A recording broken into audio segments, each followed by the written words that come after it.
फिनसिस ERP का MRP feature एक बहुत ही वंडरफुल टूल है जिसके थ्रू आप अपनी परचेजेस को कम से कम 10% से डाउन कर सकते हैं। एमआरपी चलाने से सेल्स प्लान या सेल्स शेड्यूल डालते ही आप अगले महीने के पूरे मटेरियल की रिक्वायरमेंट को सिस्टम के थ्रू कैलकुलेट कर सकते हैं। आज जहां हम लोग जिस क्लाइंट के गए थे, हमने उस चीज़ को देखा कि जो चीज़ कम से कम 8 से 10 घंटे में मल्टीपल डेज़ में निकाली जाती है, जिससे जो अगले महीने का शेड्यूल है उसकी परचेज़ की ही रिक्वायरमेंट 5 या 6 तारीख को जा पाती है।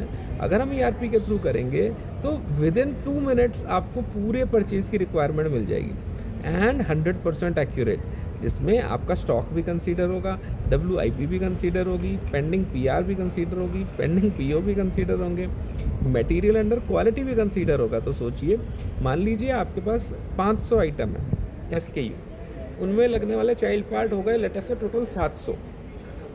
तो एक सिंगल बटन दबाकर आप उस सारे मटेरियल की रिक्वायरमेंट एक झटके में निकाल सकते हैं। और MRP ऐसा टूल नहीं है जिसको आप महीने में एक बार चलाएं, आप उसे रोज़ चलाएं। उस टूल को देखकर आप ये देख सकते हो आपके पास जो आइटम्स हैं, रॉ मटेरियल हैं, BOP हैं, सेमी फिनिश्ड हैं, वो कितने हैं एंड कितने शॉर्ट हैं, जिससे आप परचेज़ को पुश कर सकते हो। सेमी फिनिश में मतलब प्रोडक्शन को पुश कर सकते हो एंड इंश्योर कर सकते हो कि आप अपने कस्टमर को टाइम पे सामान दें। टाइम पे सामान तभी तो दे पाएंगे जब आपके पास सारा उपलब्ध रॉ मटेरियल होगा।